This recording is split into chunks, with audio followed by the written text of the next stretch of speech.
The Dance of Dragons, a true telling by Grandmaster Munkin, being a history of the war of Targaryen succession between the Princess Rhaenyra and Aegon, second of his name, that nearly destroyed the realm. The Dance of the Dragons. A stupid name for a Targaryen civil war where my ancestors danced away my birthright. Before the war, House Targaryen counted 18 dragons. By the end, we had 2, and nearly as few Targaryens. We would never be as powerful or as feared again. The dance began, as many dances do, with an old man and a young girl. The queen had failed to produce a son for her king, so he anointed his daughter, the Princess Rhaenyra, as his heir. But years later, the king remarried, and his new wife, Queen Alicent of House Hightower, gave him a son. Feeble and foolish, the old king refused to change the succession. He didn't even see how his court had split into 2 rival camps of blacks and greens, after the dresses that the princess and the queen had worn to some tourney.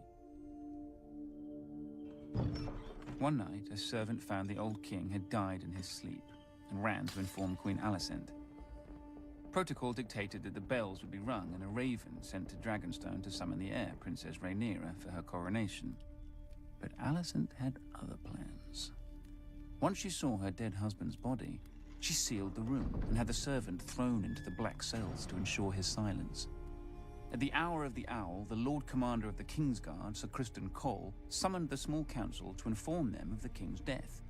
Sir Otto Hightower, the Hand of the King and father to Queen Alicent, demanded that the succession be settled immediately. The decrepit old men of the small council were confused. The succession was settled in their minds. The old king had forced the lords of Westeros to swear fealty to Princess Rhaenyra as his heir. But Sir Criston Cole rightly pointed out that a son comes before a daughter.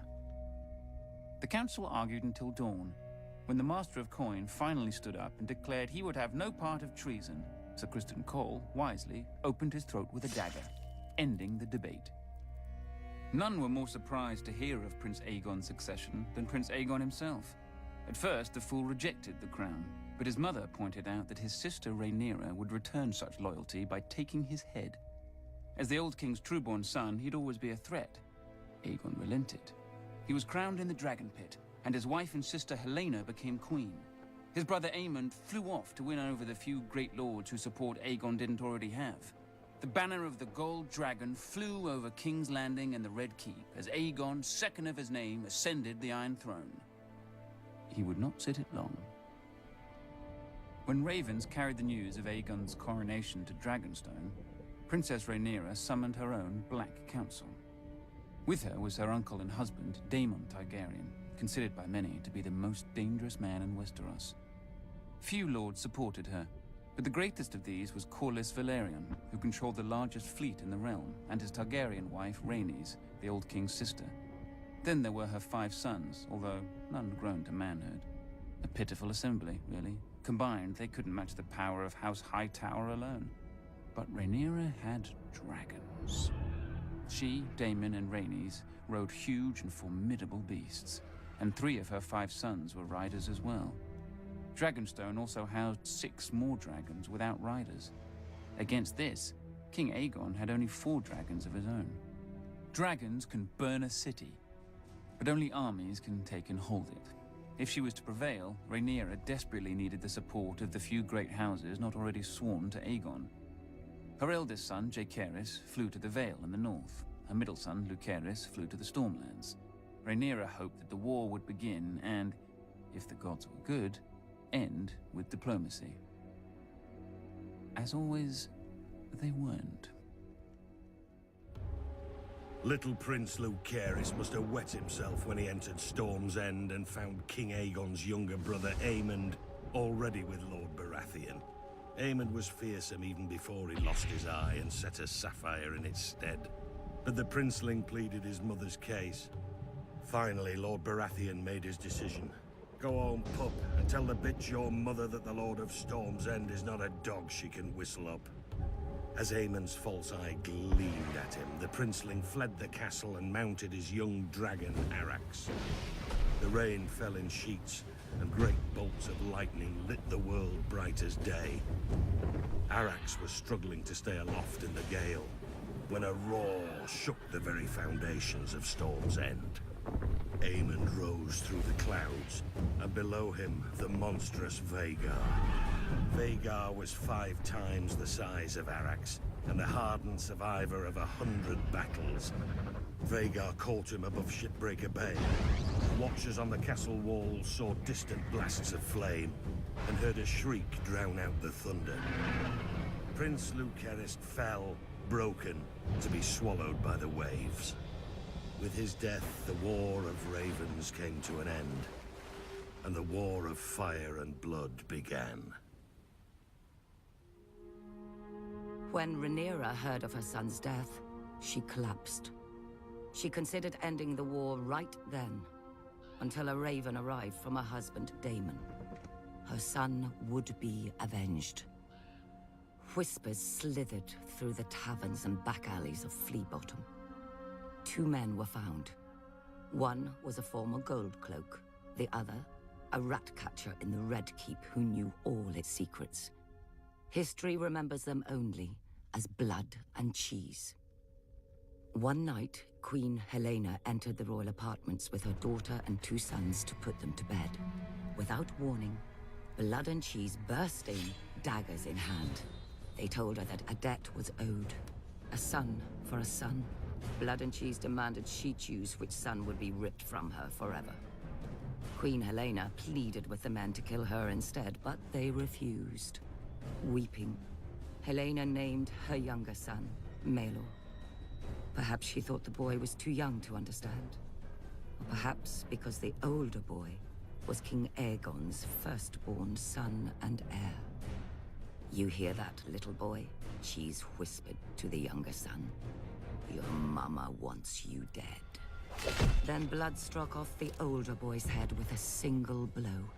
When the guards burst in, they found Queen Helaena still screaming, clasping her dead son's body to her, mad with grief. The blood of their children transformed a dynastic dispute into a war of annihilation. The grief and rage of losing a child could burn down the world. Either Aegon or Rhaenyra could live at the end, but not both. Rhaenyra's forces struck yet another blow. The moment the Lord of Harrenhal saw Daemon Targaryen circling the castle on his dragon Caraxes, he struck his banners and surrendered. The Blacks now had the strongest castle in the Riverlands. Darker news still came to Aegon. Thanks to Rhaenyra's sons, Winterfell had declared for Rhaenyra, as had the Vale. Furious, Aegon dismissed his grandfather, Sir Otto, as Hand, and appointed Sir Criston Cole, who swore to march on all the lords who had declared for Rhaenyra and put their castles to the torch. Cole and the royal army first marched north and laid siege to Rook's Rest, a black stronghold near Dragonstone. When their lord saw their approach, he sent a raven to Rhaenyra, begging for help. For days he watched his fields and villages burning, with no response from his queen, until one day, a shadow passed over the Green Army. Rhaenyra had sent not an army, but her former mother-by-law, Rhaenys, and her dragon, Meleys. As her ancestor had done at the Field of Fire, Rhaenys gleefully began to incinerate Sir Criston's army. But Aegon had set a trap, and Rhaenys had flown right into it. As Rhaenys and Meleys blanketed Sir Criston's troops in dragon flame, 2 other dragons rose into the sky. Aemond on Vhagar, and King Aegon himself on the gleaming Sunfire. To her credit, Rhaenys didn't flee. Dragon fought dragons, and a second sun blossomed in the sky. When the smoke cleared, only Aemond and Vhagar stood uninjured. Sunfire, the most magnificent dragon in the world, had one of its wings almost completely torn from its body. Trapped beneath Sunfire was the king himself, broken and burned so badly in places that his armor had fused onto his flesh. His body survived, but his mind was given over to milk of the poppy. Meleys had been torn to shreds, and her rider, Rhaenys, was a pile of ash. Panicked by the defeat, Rhaenyra shipped her 2 youngest sons across the narrow sea for their protection, only for her youngest to return days later, clinging to the neck of his wounded and dying dragon. He and his brother had been set upon by an enemy fleet just off Dragonstone.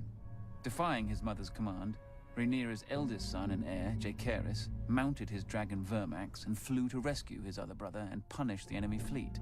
But the foolish boy let Vermax be hooked like a trout and dragged into the sea, where he soaked up even more arrows than seawater.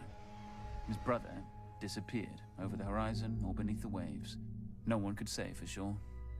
With the loss of 4 dragons, Rhaenyra's only advantage was fading. Luckily for her, over the centuries, House Targaryen had spilled more than blood on Dragonstone. She promised gold and title to any of the Targaryen bastards who could tame the 6 unclaimed dragons on the island. These bastards were called the Dragon Seeds, though most were called Supper. And perhaps the dragons were eventually sated, or bored, but 4 of them accepted riders and were enlisted in Rhaenyra's cause. After Rook's Rest, Aemond One-Eye took command of the Greens from his crippled and poppy-addled brother. Aemond was the blood of the dragon, and dragons don't cower behind city walls. He marched the king's army north to take back Harrenhal from Rhaenyra's husband, Daemon. But when he and Criston Cole reached the castle, they found the gates open, with Daemon and all his men gone. That night they feasted their victory. Daemon had fled rather than face their wrath. But Daemon was more snake than dragon. As Aemond marched north, he'd flown Caraxes south, slithering past the Green Army over the waters of the God's Eye. One day, King's Landing looked up and saw 2 dragons circling their foul city. Daemon and Rhaenyra had come for her throne, for the city was defenseless. Aemond had taken the king's army from the city, and worse, he'd taken his dragon, Vhagar. Seeing that resistance was hopeless, the small council surrendered the city, the Queen Mother Alicent, and the broken Queen Helena. But not King Aegon. Somehow, despite his wounds and delirium, he had vanished from the city. And so Queen Rhaenyra climbed the steps and seated herself on the Iron Throne. Legend has it that as she left the hall later, blood trickled down her legs and hands, proving the Iron Throne had spurned her. Nonsense. It's a chair made of steel blades. Rhaenyra had wanted it all her life and had sacrificed 2 sons for it. She likely gripped the damn thing too tight. When Aemond realized that his arrogance had cost him the capital, he mounted Vhagar in a black rage and rained fire onto every village and castle he suspected of disloyalty. Abandoned by Aemond, Sir Criston marched the royal army back to King's Landing, intent on recapturing the city himself. Instead, he was trapped and cut to pieces by the River Lords, who had sworn to support Rhaenyra's claim. When a new army of Green Loyalists marched up from the Reach and laid siege to the city of Tumbleton, Rhaenyra sent 2 of her Dragon Seeds to lay waste to them. Instead, the Dragon Seeds proved their bastard nature and betrayed her. They burned the city, and all the Black forces garrisoned within. Lucky for her, they didn't turn towards King's Landing, but hoard and drank in the ruins with the Greens, who were victorious and somewhat confused. Rhaenyra now mistrusted all the Dragon Seeds, including the girl who rode with her husband Daemon, hunting Aemond in the Riverlands. She ordered the girl's head be sent to her, but there was a complication. As well as her dragon, the girl had taken to riding Daemon. When Daemon received the Queen's order, he proclaimed it a Queen's words and a whore's work. He sent the girl away at dawn, watching her and her dragon vanish into the morning mists. Then Daemon sent a challenge to his nephew Aemond and flew to Harrenhal, alone, to wait. 14 days later, a shadow blacker than any passing cloud swept over Harrenhal. Vhagar had come at last, and on her back rode one-eyed Prince Aemond. He mocked Daemon for facing him alone. "You have lived too long, uncle." And Daemon replied, "On that much, we agree." Then the old prince climbed stiffly onto the back of his dragon Caraxes, but neglected to fasten the chains that secured rider to son. The sun was close to setting when, as one, the 2 dragons leapt into the sky. Daemon took Caraxes up swiftly until they disappeared into a bank of clouds. Vhagar, older and slow, ascended more gradually.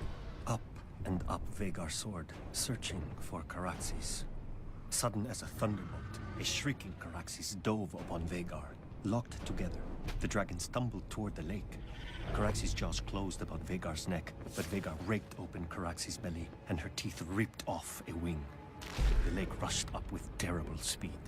Then Daemon Targaryen, who had never fastened his riding chains, stood in his saddle. He leapt from his dragon to Aemon's, and in his hand was Dark Sister, the Valyrian sword of Aegon's sister queen Visenya. As Aemon One Eye looked up in terror, Daemon ripped off his nephew's helm and drove the sword down into his one remaining eye so hard the point came out the back of the young prince's throat. Half a heartbeat later, the dragons struck the lake, sending up a gout of water so high that it was said to have been as tall as Harrenhal's great tower.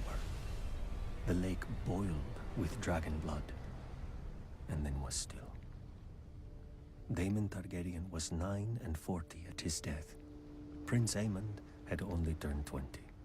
Vhagar, the greatest of the Targaryen dragons, had counted 181 years. Thus passed the last living creature from the days of Aegon's conquest.